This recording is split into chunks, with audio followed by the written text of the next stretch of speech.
हिंदू चौकात काय आले, त्यांनी काय काय ते केलं. आता हे मी म्हणायची गरज नाही, त्यांनी काय काय केले शेतकऱ्यांनाच कळालेलं आहे की राजू शेट्टी कुठल्या लायकीचा नेता आहे. आणि त्यामुळं शेतकऱ्यांनी त्यांना त्यांची जागा दाखवलेली आहे. पण राजू शेट्टीने आजपर्यंत काय केलं? राजू शेट्टीने लोकांची डोकी भडकवण्याचं काम केलं. शिवसेना प्रमुख वंदनीय बाळासाहेब ठाकरेंनी आम्हाला आंदोलन करून लोकांना न्याय द्यायचं शिकवलं आणि मी आंदोलन करून कशा पद्धतीने न्याय दिला हे आपण देखील चांगल्या पद्धतीने आपल्याला माहीत आहे. या देशाचे पंतप्रधान सन्माननीय नरेंद्रभाई मोदी यांनी देशाला महासत्ता बनवण्याचं जे स्वप्न बघितलं आहे त्यासाठी आपण काम करतो. आणि हे असताना राज्यामध्ये देखील दळणवळण चांगल्या पद्धतीनं झालं पाहिजे ही आपली भूमिका आहे. महाराष्ट्र एवढेच दक्षिण कोरिया असेल, जापान असेल, जर्मनी असेल, 3 राष्ट्र महाराष्ट्राच्या क्षेत्रफळा एवढे असताना त्या ठिकाणी जवळपास 8,000 किलोमीटरचे द्रुतगती मार्ग आहेत. आणि असं असताना त्यामुळेच त्या देशांची प्रगती झालेली आहे. दळणवळण हा प्रमुख भाग आपल्या विकासाचा असतो. हे सगळं होत असताना राजू शेट्टी आणि त्यांचे सगळे बगलबच्चे म्हणजे ज्या 10 बिनडोसक्यांनी माझ्यावर 10 आरोप केले तरी त्याचा काय फरक पडणार नाही. तर हे वैयक्तिक पातळीवर घसरत आहे. आता यामध्ये काल आपले सन्माननीय युवा नेते आणि शिवसेनेचे संसदीय गटनेते सन्माननीय श्रीकांत शिंदेसाहेब कोल्हापूर दौऱ्यावर होते आणि त्यामुळे मी त्यात व्यस्त होतो. तर ते बिंदू चौकात काय आले, त्यांनी काय काय ते केलं. आता हे मी म्हणायची गरज नाही, त्यांनी काय काय केले शेतकऱ्यांनाच कळालेलं आहे की राजू शेट्टी कुठल्या लायकीचा नेता आहे. आणि त्यामुळं शेतकऱ्यांनी त्यांना त्यांची जागा दाखवलेली आहे. लोकसभेमध्ये त्यांची डिपॉझिट जप्त झालेली आहे. आणि विधानसभेला तर एक मोठ्या ज्येष्ठ नेत्याची तर घंटी देखील आम्ही वाजवलेली आहे. 10 पैकी 10 उमेदवार या ठिकाणी निवडून आलेले आहेत. आणि म्हणून हे काही जर आरोप करत असतील तर याला उत्तर देणं मी बांधील आहे का? तर मला नाही वाटत मी यांना बांधील आहे.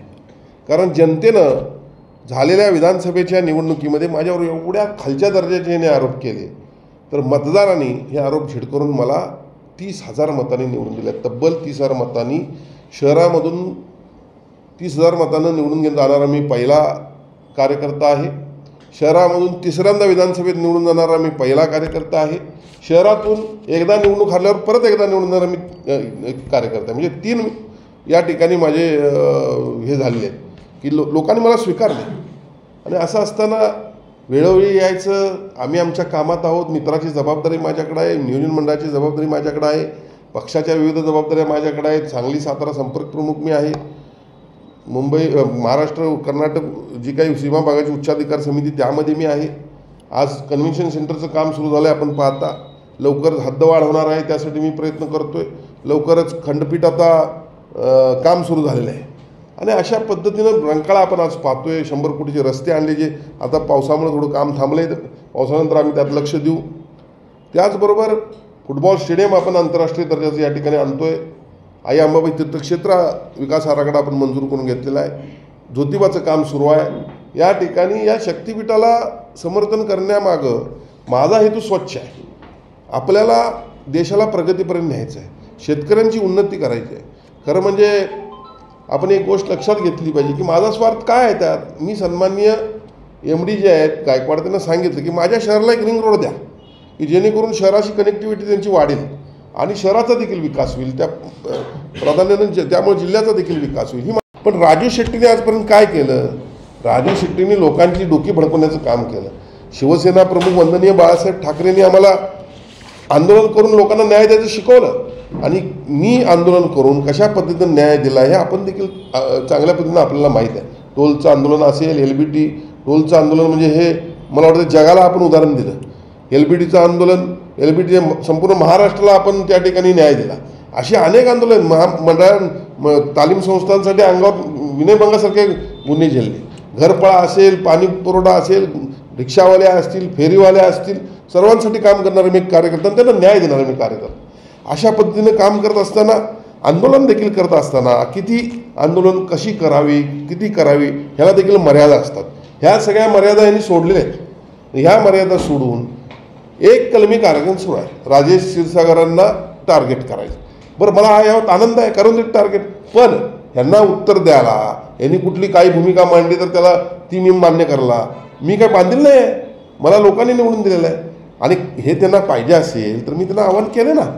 मी आज देखील आपल्या माध्यमातून त्यांना आवाहन करतो, जे माझ्या वडिलांच्या वैद्यकीय बिलाचा 85 लाख रुपये मी शासनाकडून घेतले असा माझा आरोप होतोय. बघा, हे आरोप कधी झालेले आहेत? 2019च्या निवडणुकीतले आरोप आहेत. हे आरोप सिद्ध झाले का? हे आरोप सिद्ध झालेले नाही. मी आज जाहीरपणे वर्तमानपत्रांच्या माध्यमातून राजू शेट्टी आणि जे त्यांचे बगलबच्चे आहेत त्यांना आव्हान करतो, जर या ठिकाणी मी जर 85 लाख रुपये शासनाकडून घेतले असेल, आज माझ्या आमदारकीचा मी राजीनामा देतो आणि मी राजकीय संन्यास घेतो. आणि हे जर खरं नसेल तर जे आरोप करतात ते राजकीय संन्यास घेणार का? आणि म्हणून मी आज ठरलेलं आहे की ह्यांचं दुकान चाललं पाहिजे, ह्यांचं दुकान चाललं पाहिजे. माझ्यावरती आरोप करायचे आणि यांचं दुकानदारी चालू ठेवायची, हेच यांची एकंदरीत भूमिका आहे. आणि त्यामुळे त्यांचं दुकान चालू राहणार आहे. ह्यांना कुठलं उत्तर द्यायला मी बांधील नाही. प्रामुख्यानं मी आज या गोष्टीचा या ठिकाणी उहापोह करायचं कारण म्हणजे मी माझ्या काल नेत्याच्या कार्यक्रमात होतो, जवळपास 8:30ला त्यांना एअरपोर्टला सोडलं आणि मी आलो, त्यामुळे आपल्याशी बोलू नाही शकलो. काल दिवसभरात त्यांनी फार माझी काय काय बदनामी तिथं केली. बरं, आता बदनामी करणाऱ्यांची तर लायकी काय राहिलेली आहे आपल्याला पण माहिती आहे. त्यांची लायकी काय आहे? लोकांनी त्यांना आता येणारे आहेत महापालिका, त्यांना त्यांची जागा आम्ही दाखवून देऊ. कळलं का? आता दुसरं, आता कसबा बावड्यामध्ये आज जर काल परवा 3 दिवस आमची मतदानाची मोजणी झाली, या संदर्भात देखील मी आपल्याला या ठिकाणी बोलवलेलं आहे. रडीचा डाव किती खेळायचा? म्हणजे मतदारांनी जी भूमिका किंवा मतदारांनी जो कल दिला, निकाल दिला, त्यावर तुम्ही ऑब्जेक्शन घेता का? म्हणजे मतदारांच्यावर तुमचा विश्वास नाही का? माझं तर असं म्हणणं आहे की यामध्ये 5 बूथ, मी आता सगळी माहिती घेतली, मी आजच सकाळी माहिती घेतली आपल्याशी बोलूया म्हणून. 5 बूथचा निकाल होता. बूथ क्रमांक 3 शिरोळ शुगर मिल, यापैकी 407 मला मतदान मिळाले होते आणि 401 विरोधी उमेदवाराला मिळालं होतं. बूथ क्रमांक 407 माझा बावडा म्हणणाऱ्यांनी आता विचार करण्याची वेळ आलेली आहे. तुम्ही बावड्यासाठी केलं काय? म्हणून लोक आता परत आमच्याकडे वळलेले आहेत.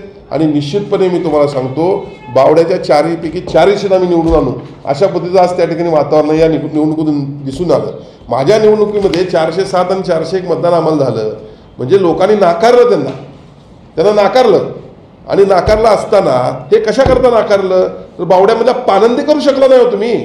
पानंदी शेतकऱ्याला द्यायला लागतात त्या, तर तुम्ही काय बावड्याचा विकास करणार? तुम्ही तुमचा विकास केला, तुमच्या संस्था मोठ्या झाल्या आणि मग अशा पद्धतीनं किती रडीचा डाव खेळायचा? माझं त्यांना आव्हान आहे. निवडणूक आता जवळच आहे, बघू कोण कोणाला या ठिकाणी निवडणुकीत चितपट करते. दुसरं, नागाळा पार्कामध्ये 227 आणि 127 217 आणि 127 मतदान होतं. आम्हाला 217 होतं, विरोधकांना 127 होतं. त्या ठिकाणी देखील पुन्हा मतमोजणीमध्ये सगळं क्लिअर झालं. बावड्यामधलं क्लिअर झालं. शिवाजी पेठेतल्या बूथमध्ये 520 आम्हाला होतं, 207 त्यांना होतं, ते देखील आहे असं आलं. बूथ क्रमांक 284 मंगेशकर नगरमध्ये आम्हाला 580 होतं, त्यांना 210 होतं, हे देखील आहे तसं आलं. बूथ क्रमांक 305 मध्ये आम्हाला 515 होतं, त्यांना 322 होतं. आहे असं विविध प्रकारे त्यांनी मोजणी केल्यानंतर देखील आहे असं निकाल आला.